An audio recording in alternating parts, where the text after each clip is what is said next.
दोस्तों अस्सलाम वालेकुम। एक अकुलमंद बादशाह जी कहानी। एक शाहूकार शख्स हो, इनके 4 पुट हुआ। हिकड़े भेरे हू बीमार थी पयो।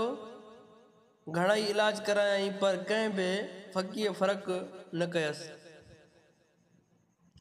जॾहिं ॾिठाई त बचण महाल आहे, तॾहिं ख़्याल कयाई त मूं वटि जेका मिल्कियत आहे सा पंहिंजे जेरे ई पुटन में विराए छॾियां।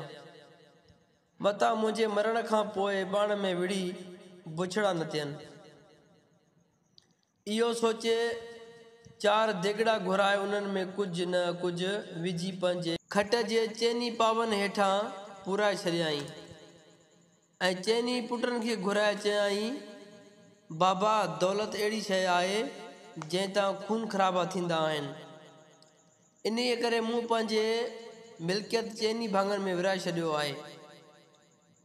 इहे 4 भाङा अलॻि अलॻि पंहिंजे खट जे चैन पावन हेठां पुराए छॾिया आहिनि, जो हिकु हिकु पाव पंहिंजो करे छॾियो ऐं मुंहिंजे मरण खां पोइ उन जे हेठां जो कुझु पुरियल हुजे सो खोले खणिजो।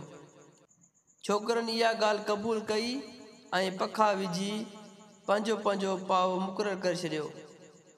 जॾहिं शाहूकार मुओ तॾहिं हिननि पाण खट जे पंहिंजे पंहिंजे मुक़ररु कयल पाए हेठां ज़मीन खोटे पुरियल देगड़ा ॿाहिरि कढिया। छा ॾिसनि त मार हिक देगड़े में हीरा जवाहर, ॿिए में सोन, 3 ऐं चौथे में कुझु कोन्हे। 3 देगड़े में मिटीअ जो बुक ऐं चौथे में 2-4 सुकल हॾियूं।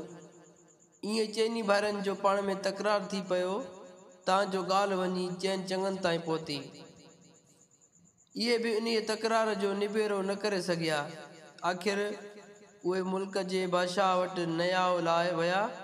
बादशाह हिननि जी ॻाल्हि ॿुधी चयो त तव्हां जो पीउ सही फ़ैसिलो करे वियो आहे।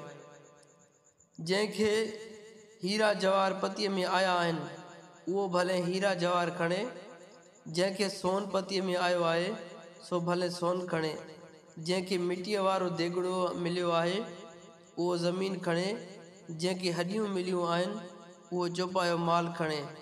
4 भाइर बादशाह जो ॾाप वारो न्याउ ॿुधी ख़ुशि थिया।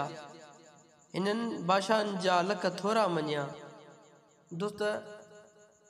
दोस्तो हिन कहाणी में असांखे कहिड़ो सबक़ मिले थो ऐं हिन कहाणी जो कहिड़ो मक़सदु निकिरे थो, मूंखे हिन कहाणी जी राय कमेंट में ज़रूरु ॿुधाईंदा। हीअ कहाणी पसंदि आयो आहे त मुंहिंजे हिन चैनल खे सब्सक्राइब लाज़मी कंदा ऐं बेल आइकन खे हणंदा ताकी न्यू कहाणी तव्हां ताईं पहुची सघे।